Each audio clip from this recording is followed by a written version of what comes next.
Hello friends ఈరోజు మనం ఇలాంటి వర్క్లు వచ్చినప్పుడు ఎలా స్టిచ్చింగ్ చేసుకోవాలో చూడండి. నేను ఒక స్లీవ్ అయితే స్టిచ్చింగ్ చేశానండి.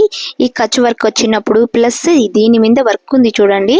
పైపింగ్స్ అని పూసలని వచ్చి ఉన్నాయి కదండి. అవన్నీ మనం ఎలా స్టిచ్చింగ్ చేసుకోవాలో నీట్గా పర్ఫెక్ట్గా స్టిచ్చింగ్ చేసుకోవాలండి. చూడండి ఎంత నీట్గా వచ్చిందో. ఇలాగే మనం కూడా స్టిచ్చింగ్ చేసుకుందాం. ఒరిజినల్ ఒక్క స్లీవ్ అయితే స్టిచ్చింగ్ చేసేసాను. మీకు ఇంకో స్లీవ్ స్టిచ్చింగ్ చేసి చూపిస్తాను. ఓకేనా? మనం నీట్గా ఇలాగే స్టిచ్చింగ్ చేసుకుందాం రండి ఫ్రెండ్స్. ఇదైతే పక్కన పెట్టేస్తున్నాను.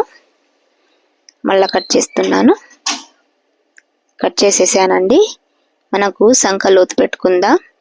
ఈ సెంటర్లో నీట్గా ఉండాలండి.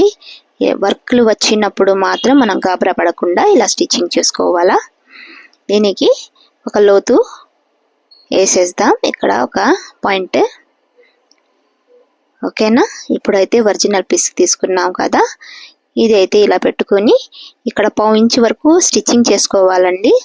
ఇలా స్టిచ్చింగ్ చేసేసాక ఇలా పెట్టుకోవాలా. మనం ఫ్రంట్ పార్ట్ అనేది గుర్తు పెట్టుకొని ఇక్కడైతే మనం ఏం చేయాలంటే ముందుగా ఈ స్టిక్ ఉంది కదా, ఇలా స్టిక్ చేసుకోవాలా. మనం ఇలా గమ్ము తీసుకోండి. మీకు ఆన్లైన్లో కూడా దొరుకుతున్నాయి ఇవి. ఇలా పెట్టి ముందుగా స్టిచ్ చేసేయండి. ఇలా స్టిచ్ చేసేయాల.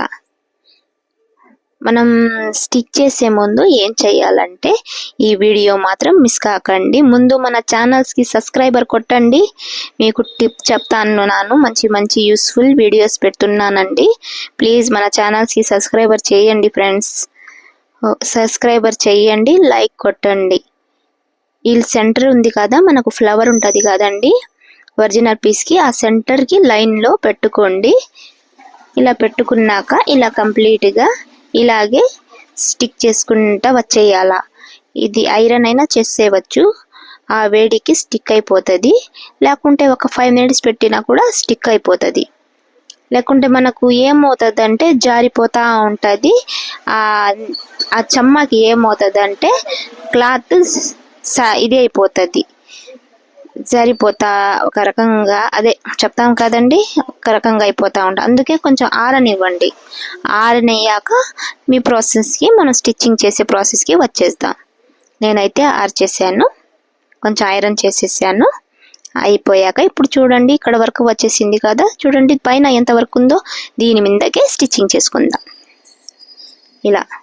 ఇలాగే పెట్టుకొని ఫింగర్స్తో నీట్గా స్లోలీగా రావాలండి. ఫాస్ట్గా అయితే తీసుకొని పోవాలి. మీరు ఫాస్ట్గాని తీసుకొని పోతే సూది ఇరిగిపోతుంది. లేకుంటే ఆ పైపింగ్స్ అవి పూసలు ఉన్నాయి కదా, అవి కూడా ఇరిగిపోతాయి.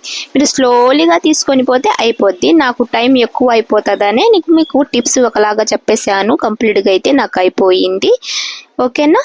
ప్లీజ్ లైక్ చేసుకోండి. ఇది చూడండి వర్క్ ఎలా ఉందో అలాగే ఉంది కదండి. ఒక్క పూస కూడా ఇరగలేదు.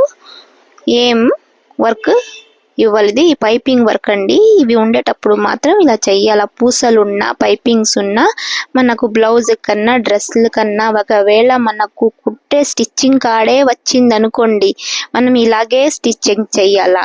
దానికన్నా మనకు ఆప్షన్ ఏం ఉండదు అక్కడ. ఓకేనా? ఇప్పుడు అయితే కంప్లీట్గా నేను స్టిచ్చింగ్ చేసేసాను ఫ్రెండ్స్.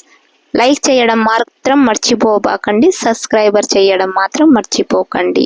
Bye friends. ఏవైనా చెప్పాలంటే కామెంట్స్లో తప్పకుండా చెప్పండి.